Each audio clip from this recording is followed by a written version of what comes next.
Everybody, it's 6:44 on a Sunday, January something. I don't even know what day this is. Oh, Brandon Armour joined, aggravating. Now I gotta aggravating. Brandon, you put me on the spot because I know next time I see you, you're gonna say, "Hey, man, you talk too much real estate. I don't like that." Sort of like you did the other night.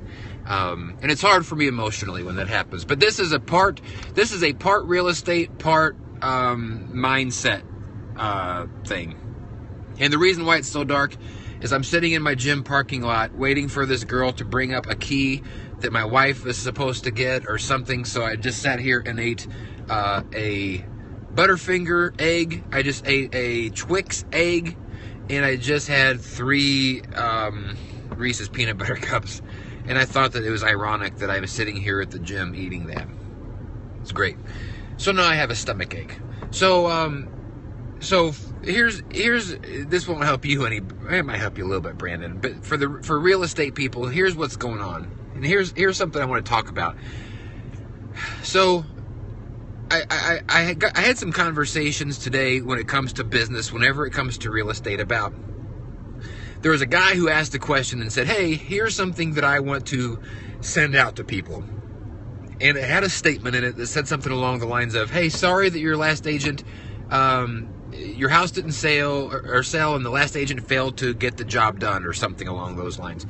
And all these other real estate agents hopped on board and basically said, "Hey, man, you quit bashing real estate agents. Like, you're putting the other agent down. You're insulting the other agent." And I thought, like, is it really that much of an insult to say, so the last agent failed to do the thing that they said that they were going to do? If that agent went and he said, "Hey, seller, I'm going to sell your home for you," and they don't sell the home, isn't that kind of like failure? And I get the semantics of failure is a harsh word, and maybe they should say it just didn't work out or whatever the thing is. But ultimately, it's not like that what he is saying is wrong.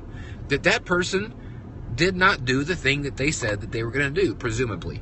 So it just kind of got me thinking too, real estate agents and real estate in general seems to me to be one of the most protective of keeping things the way that they are without changing the comfort zone. Real estate is a very comfortable business in a lot of ways. You get to make your own hours, you dress the way that you want, all this stuff. And I feel like that many times when somebody shows up in real estate and tries to create competition within real estate, that other real estate agents start going, "Oh, now hold on a minute. Chill out with all that saying that somebody else didn't do the job or whatever. Like, that's putting other people down."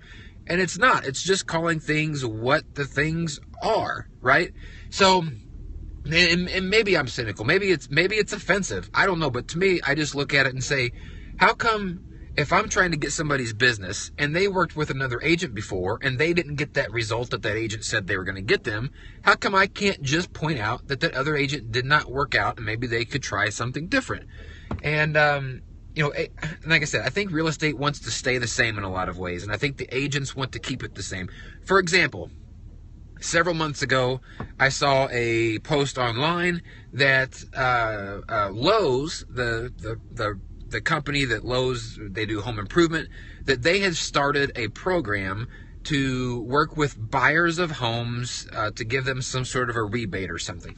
And agents were saying things like, we should boycott Lowe's. Like, we should say no to the Lowe's and not do business with.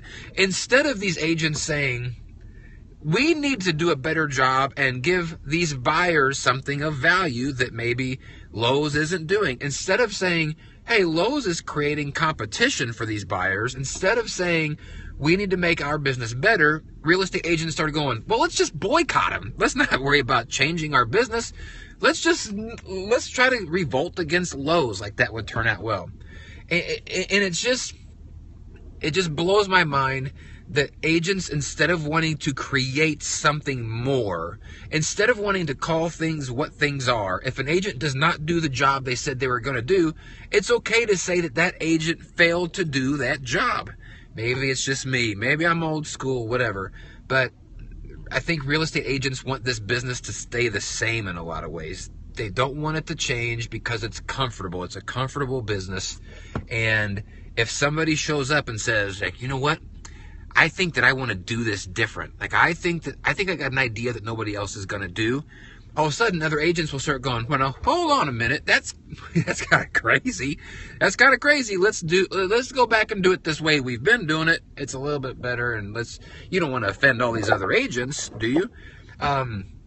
My dad's been doing real estate for a long time, and he said that several years ago in my area that there was a husband and wife team that came into the area, and this is before the internet was a thing, and they were like a discount brokerage, whatever that means, a flat fee or whatever it was, and the other agents here did not like that because it was the first time that somebody came in and basically tried to create a competition with what they had already going on, and instead of the other agents going, ooh, we need to, the idea that competition breeds, better companies, they said, well, instead of creating a better company, let's just boycott all those guys. So they boycotted this husband and wife team, and eventually, they wouldn't show the houses. If a buyer wanted to see houses, they wouldn't show those people's houses.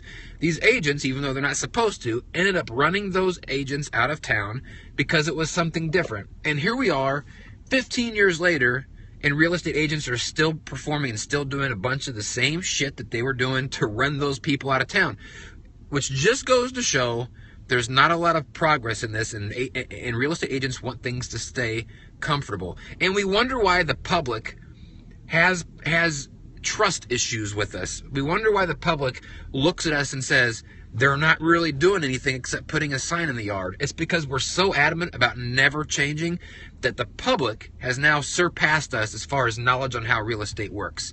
And that sucks. I talked to 2 different people over the last 2 days, 2 different sellers, and both of them said, I could do what my last agent did and probably do it better. And I 100% agree that they probably could have, because agents do not want to accept the fact that the reality of real estate has surpassed them, and the public now knows more in many cases, not all, but many cases, than the agent that's working it. Agents are working real estate from a real estate perspective. The general public sees real estate from a real life, everyday perspective. And I think that the real estate perspective sometimes causes agents to lose track of what is really happening in real estate. And you know what? Everything that I said here could be complete bullshit. and I might be crazy, but I'd rather go down in a ball of flames than just sail to the middle of the ocean and sit there and do nothing. So that's it. I'd be curious to hear what you guys think. For those of you that popped in, thanks. For those of you that checked it on a replay, thank you very much. And that's it. I'm gonna try to eat the rest of these Reese's peanut butter cups.